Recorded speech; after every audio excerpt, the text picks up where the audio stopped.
Do you guys know what the Hodge Trophy is? The Hodge Trophy is meant to be like the Lombardi Trophy. It's meant to be, and is, the Della Creme Award for wrestling. Done through the NCAA. And it's voted. You can't go out and win it. There's a vote. And nothing will ever be fair when people are judging people. At any rate. Believe it or not, there's good years to be NCAA champion. Believe it or not. And you will know this from your experience even in high school where some guy was a state champion. Man, that guy wasn't all that good. But something like this, but there's good years to win state. There's just good ways to do it. If brackets fall apart or a guy gets hurt, a guy gets injured, a guy misses the bus, he misses the scale, something happens and weird things can be reflected. But believe it or not, there's good years to win the NCAA. There are some guys that are terrible that won the NCAA. And by the way, they're very good. If they're even there, if they're on scholarship, they're college guys. Me throwing out the word terrible. But there's a number of NCAA champions. A number. I'm thinking one off the top of my head right now. 2-time champion and undefeated both of those years. Never placed in the U.S. Open. I'm not going to name his name, but I'm sharing with you. 2 years undefeated. Entered the U.S. Open repeatedly. Finally retired from the sport. Couldn't even break into the top 8 in that tournament. How are you a 2-time undefeated national champion? The U.S. Open is a national tournament. You have to pass the clearinghouse and have certain grades that'll put you in a little certain division, and it's all sorts of ages, but it's still a national tournament. I know right off the top of my head, a 3-time NCAA champion, and the furthest he ever got to the National Open was 8th, and he only got there once. There is good times to be a national champion. And it's one of the things that's so important, and that wasn't meant to put anybody down, by the way. It was more meant to build people up. Like, there was a significant difference in a number of very good athletes' careers and Chael Sonnen's career. Chael Sonnen, as a freshman, in the semifinals, had to get by Brad Varing.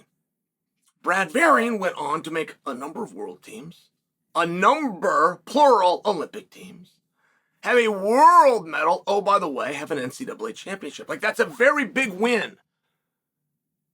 Chael Sonnen, on his way to 4, had to go through Brandon Eggum, who is currently the sitting head coach of Minnesota. He's a multiple-time All-American, but also has a world silver medal. Like, they're not all created the same. There's some brackets that are very hard and meaningful. Chael Sonnen, on his way, had to go through your own Daniel Cormier. So it does matter who was there. And so when you're talking about the Hodge, it gets to be a fairly in-depth argument. I mean, here we are. We're about to have Hodge. It's a vote. Votes are getting tallied. We'll see who wins. But it's a tremendous honor. And it would seem to me that it would be extremely reasonable for me to say to you, particularly because of the year, particularly because it's fresh in mind, particularly because the Olympic trials are in 3 weeks and the Olympic Games are in a number of months, it would seem to me that if I was to say to you, you're gonna vote for the Hodge. All right, okay, we understand it has to be a champion. Okay, great. So if we took all the champions and I was to say to you, of these champions, who is most likely to win the Olympic gold medal? Whatever your answer is, would be your nominee to win the Hodge. It would seem. I mean, I think that you'd have a very hard time telling me not. And if we were to look at all the champions in Olympic year, believe me, you don't have to give me a history lesson. I'm a historian. I know every Olympic year we get a surprise. It could be Jake Deichler. It could be Garrett Lowney. I mean, somebody comes in one of the and catches us off guard. I understand those things. But do you think, for the evidence and the information that we have, that of the champions, who is most likely to win a gold medal? It encompasses a lot. Can they beat everybody in the world? For one. Do you think they can even beat everybody in the country just to get on the team? If I was to ask you that game, you are more likely than not to come to veto. More likely than not. And not only would you likely come to veto to make a team, considering he did over the summer, and to beat everybody else, considering he did over the summer, just to win the title, he had to beat a different team member who also has a medal from the same tournament. I think you're going to have a hard time getting around that. And you might come in and go, hey, Chael, not so fast. Look, I know what you've seen in the past, but, we got this new guy. We got this new guy, Brooks. Brooks can do it all. Hey, fair enough. Brooks is definitely something special. But would there be anything to my argument that he's in between weights? I mean, would there be anything to that? If we got a good jumping off point of this Olympic example that I gave, would it be fair for me to say, by the way, 197 is stuck right in between 211 and 185, and those are the weight classes contested. So do you think he's going to bulk up, or do you think he's going to trim down? You'll probably have an answer, and you'll probably come to the right conclusion that he's going to go down, but do you believe that he can get on the team? Do you believe that he can get through Taylor? Now, you might tell me that doesn't matter, and that's the example that we got to throw out, but I'm just sharing with you a very good jumping off point. And who's in the bracket and who did you have to stop, right? It's very different when you look at Chael that had to go through Agam, he had to go through Varon, he had to go through Cormier. It's very different than the guys that I told you have never even placed in the National Open and tried and wanted to. It's very different. When you look at what Carter Starocci did, where he was injured to the point that his coach, in fact, Chael Sonnen, top coach in the country, one of the top coaches in the history of the country, assessed him and said, you cannot compete. Your body, you cannot compete. You're hurt. That was 2 weeks ago. 2 weeks ago, one of the most respected minds ever in our sport said, you're best to not compete. And 2 weeks later, Starocci went through the tournament. 3 champions in the tournament, him being 3. And he took them out. Took them out systematically. Number 1 was in the quarterfinals. Number 2 was in the semifinals. Even when you get to the finals match, it was 2-0. And you can look at it and think that's awfully tight, but you better understand the second best guy in all of America couldn't get on the board. You don't look at that 2-0 and go, what a tight match. You're seeing it wrong. The second best guy in all of the lands, all that land that Joe Biden oversees, for example, that's the same land that Starocci oversees. And the next best thing couldn't get on the board. To a Starocci, whose own coach claims he is compromised. That's got to amaze you. That has to amaze you, but I want you to take a look at Carr. And this is being missed. Nate Carr and David Carr, and the story is being missed because the story is being told, all hail the Carrs. And look at Iowa State and what a great job Dresser did. And congratulations to the father and son, and they're carrying on the lineage. I mean, this is the way that the story is being told. This is not a story of success until you understand the failure that they went through. See, that's the beautiful part that David's not getting any credit for. He was not a lock and a shoe. And I'll just give you a great example. It was his senior year. He was in high school. He's in Las Vegas in the high school portion, the junior portion. Side by, I think they call it the Southeast Regional, side by side of the U.S. Open. He's in the backside. He's wrestling for third. You didn't think he'd be there. And that was a big disappointment, right? This guy's a national star. This is a blue chip recruit. This is Nate Carr's son. He's wrestling for third. He got technical fauled. He got technical fauled in a match that most of you didn't see, and none of you could provide for me the name of the person that technical fauled him. He didn't complain once. And he didn't limp off the mat. I've seen this story play out, the one I just described for you, and every time it ends the same, which is the guy's limping off the mat or he's holding his arm. He can never just go out and get beat. It just doesn't happen this way. And there was his father in his corner, and they both had their head held high. They shook hands, they congratulated the winner, and they moved on to the next one. And it is important that you understand what Nate and David Carr went through because they never missed a tournament. There was no tournament. It didn't matter if it was the Nationals, if it was the Fargos, if it was the World Trials, if the U17s, U20s, any way you could do it. If there was a tournament, they were there. And it wasn't always a lock. And if I was to back you up 1 year, and I would mean no disrespect to O'Connor, none. But I think that if Conor was here, he would share for you that when the news came out that David Carr elected to leave the division, he was pleased with that news. We won't go any further than that. But I believe if O'Connor was here right now, he would tell, yes, Chael is right. When I read that David Carr had left 157 pounds, I was pleased with that news. And that's a huge part to the story. What David Carr just pulled off, you got to understand how we got here. He elected a year ago to leave the division where it was very clear, at least on paper. I know they don't wrestle these matches on paper, but it was very clear on paper. He was going to be champion. He moves up into O'Toole, who's not only a defending champion, he won a world title over the summer. He moves up into O'Toole, who's in his same conference. He moves into a weight class that's got Quincy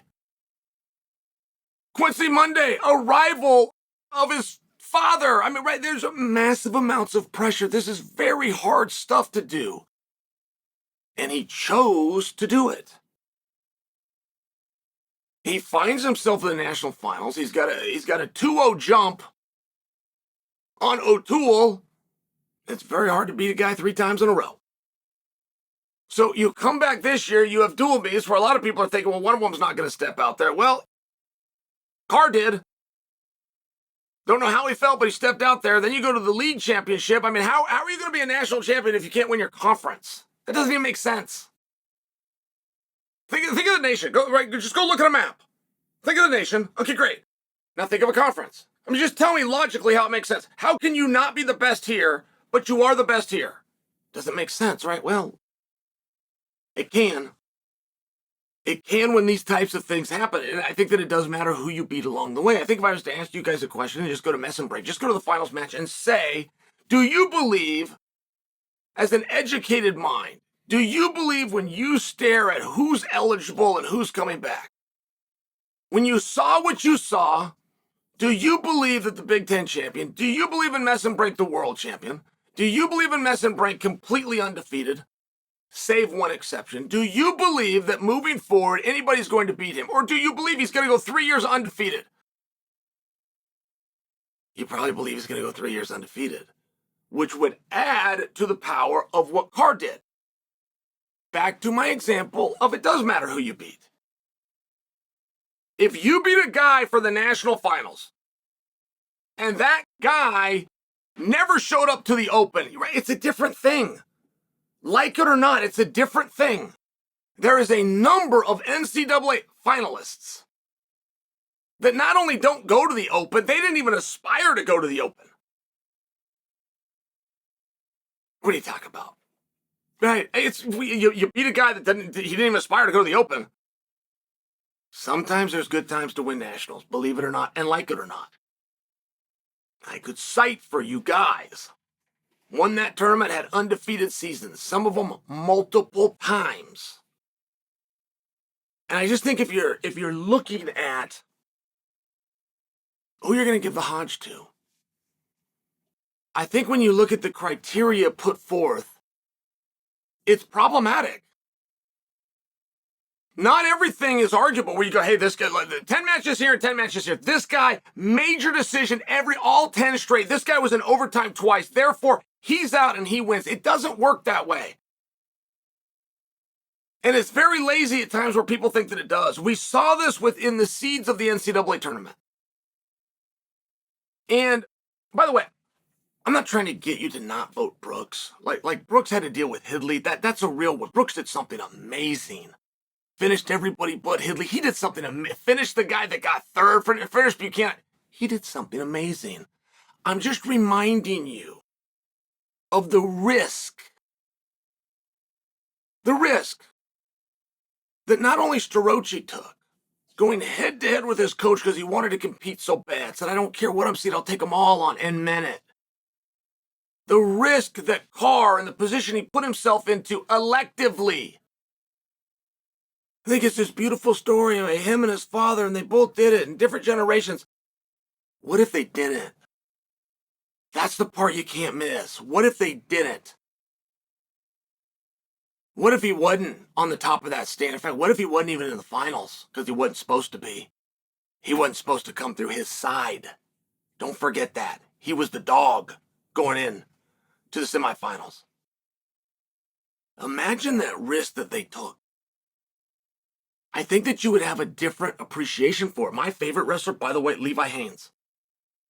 I think Levi overall is the best. I think people don't understand how hard 157 pounds was. I think that's going to be like a fine wine. You're going to need a little bit of time. I think when you look back, you're going to stare at 57 and see what Levi did. I think you're going to be very impressed. So I'm not trying to push an answer on you, but I am trying to push upon you that not everything is just a coin toss or up in the air. Well, it's my opinion. No, it's not all your opinion. You are wrong lots of times. To put Starocci at number 9, you're wrong. Period. And there is the litmus test. There is a way to find out for sure if you're right or you're wrong. I tell you you're wrong to put Starocci at number 9.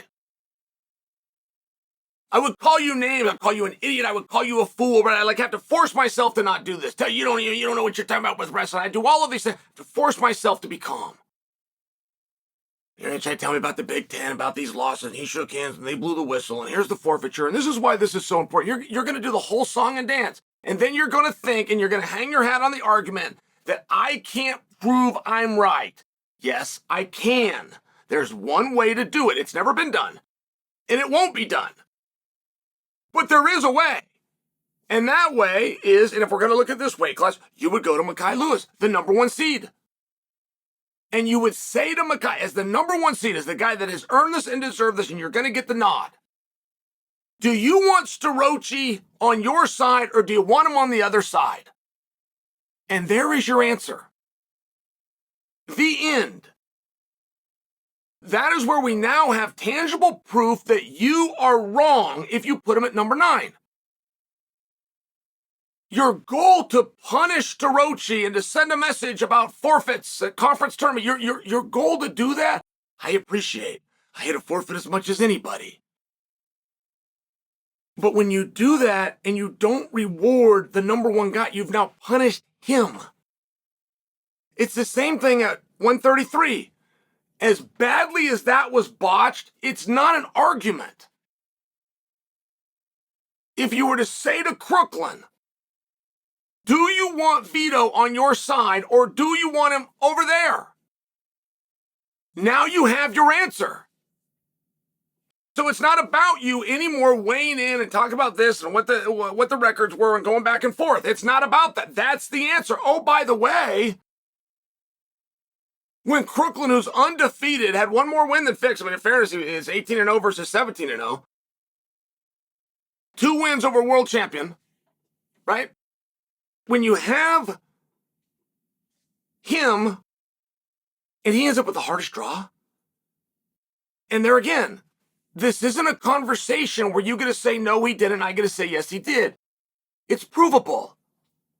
The guy that he had in the quarterfinals is the guy that he wrestled for the bronze medal. There was no other quarterfinalist that had to take on the number 4 guy in the bracket. Only one did, and it was Crooklyn, and that was his reward. His reward for being undefeated and beating the world champion twice is that he gets stuck on the same side. He's got to beat a guy 3 times, which is very hard to do. Oh, by the way, has the hardest path just to get to that match. So some of these things aren't the debates that you like to make believe they are. They're not. They're not all about an opinion. It's not about some big tub of guts that gets on time. This guy's pinned 10 guys. It's not about that. Who are those 10 guys? Can you tell me about them? What do I know about them? I know you guys don't like my freestyle example. I fully understand that. I get that my freestyle example in the National Open is going to go out the door, but it is relevant that you understand. We have had guys that are multiple time NCAA undefeated. They can't place in the Open. They can't place. I could tell those stories until I'm blue in the face. It matters who you beat. It matters who you had along the way. It's not just matter who you majored. If you majored 10 guys that have no shot at the Olympic team, and you put that against another guy that slid by 8 of those 10, dropped 2 of them, and they're all going to be in the bracket. I mean, just for example, they're built different, and they matter. And it's hard to categorize that. And it's hard to take those things into account. It takes a level of courage. If Spencer Lee and Gable Steveson, you give it to them both, you now have lost courage. Pick one. Decide. And don't do it by telling me who whipped more bums. Tell me who found a way to win in a pool full of studs.